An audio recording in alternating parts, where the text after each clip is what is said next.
What is guys, Tyler once again, and I'm coming at you guys with another content of Cookie Run Kingdom. And yesterday I showed you guys a video of me feeding 14-26 with the Pinecone team with Wildberry, Cotton, as well as all the other cookies in order to do a stun, comp and see how well that works out. And it did work out pretty well. All right, and I told you guys that I was able to beat up to 14-28. Of course, it does not include 14-22 and 14-10, where they do need a different comp. However, I wanted to try it out for 14-29, and this was the comp that I kind of came up with here, guys. And it is going to be a bit different than before. Instead of using Wildberry, we're using Brute, who has a better chance of actually stunning Dark Choco and preventing him from actually casting his spell. And then we're using Eclair to do more damage because the two frontline here are not going to do much damage, right, without having Eclair's actual weakness debuff. So having that stack is going to double their damage output. And on top of that, we're actually using Carol instead of Cotton because we do want the constant heal, as well as we want the crit buff, all right, in order to deal more damage, all right. And then of course BTS is going to be here for all of the buffs. All right, so going over the toppings real quick, 5 of the solid almond here for our Choco Brute here, focusing on damage resist as well as a little bit of a cooldown. Doesn't really matter if you need to have that or not. I went with attack more than the attack speed here because we're not using the enchanted rope this time around. The topping for our Pinecone is literally the same as yesterday's full solid almond, focusing on attack speed as well as the damage resist. And the next one is going to be Eclair. Eclair also has 5 of the Swift Chocolate. You don't need to have an insane amount of cooldown here, just having a decent amount. And I would say the most important thing is the damage resist, all right? And next one is going to Carol. Carol is actually using the topping for Cotton, all right, or actually for Oyster from the Avatar of Destiny build. But you can see that I do focus on the cooldown. Don't need to have it at this high either, guys. But the higher you guys can get it, the better it is. And of course, damage resist, you're going to have to focus on it depending on your promotion, ascension, and your stance of your cookies, all right? And then next one is going to be BTS, the same thing, 24.1% of cooldown, no damage resist, and then attack crit will definitely help out.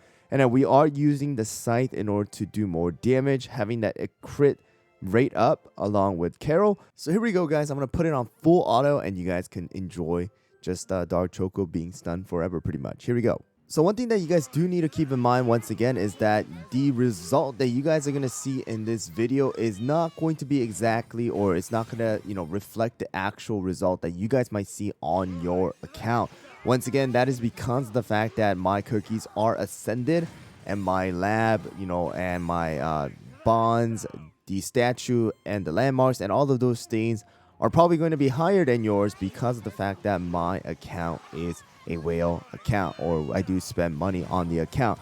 So just keep that in mind, guys, when you guys are playing your 14-29 dark mode with the same exact cookies. You might need better toppings, you might not need better toppings, but you're gonna have to see how it works out with your own account. And there is one thing that you do also need to keep in mind. There is a chance for Dark Choco to actually cast his lightning, and you guys were able to see that in the beginning that Dark Choco did cast the lightning. But after you guys do kill off the minions, all right, there really shouldn't be any time where Dark Choco should cast his lightning. There was one time right there.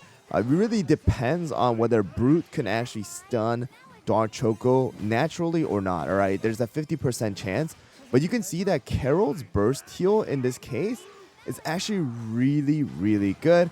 And on top of that, you do have BTS and Carol, the constant heal for every single cookie.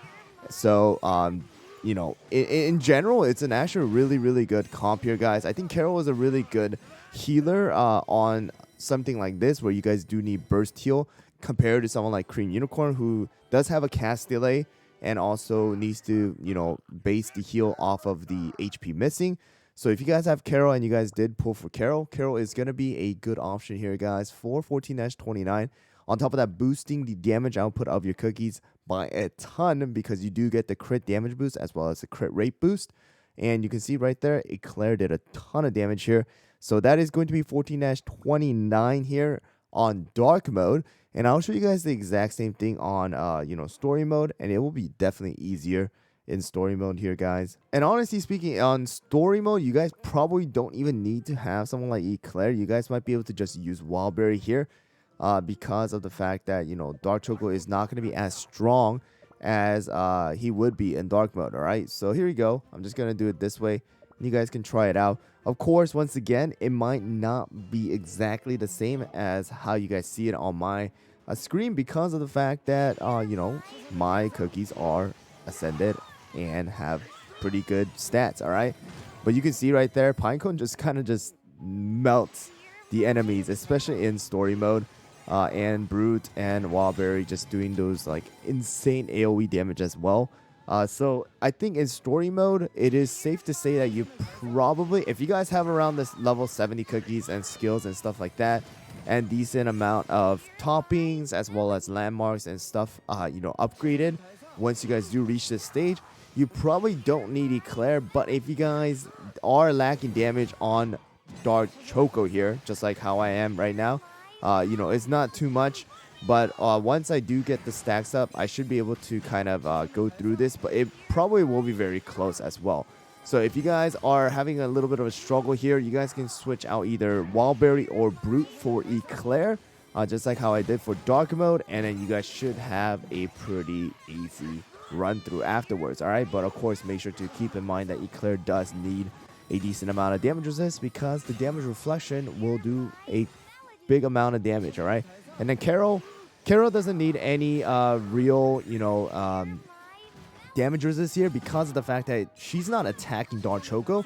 So the thing with Cotton was that Cotton will get injury debuffs because she starts attacking Dark Choco, and from the damage reflection, you do get the injury stacks. However, because of the fact that Carol is a healer and will not be damaging Dark Choco, you don't need to have much damage resist, especially if your frontline tank is really, really strong. So yeah, that's the reason why you can see Carol is literally just full HP every single time with BTS. Of course, BTS does not take any damage, but the only ones who are receiving the injury stacks here are going to be Pinecone, Brute, as well as Wildberry. And with around 20 seconds remaining, 26 seconds to be exact, we were able to beat it. But I would say the easier method will, of course, be with Eclair instead of one of the tanks. I would say keep Pinecone at least though. But there you guys go. That is going to be how you guys are able to beat 14-29 as well. And Carol honestly is a very, very good healer for these kind of particular stages. All right, guys. Anyways, guys, thanks for watching. I hope you guys found the video helpful. Let me know how it works out for you guys for 14-29 dark mode as well as story mode. And let me know your results. Thanks for watching, guys. And I'll see you guys all on the next one.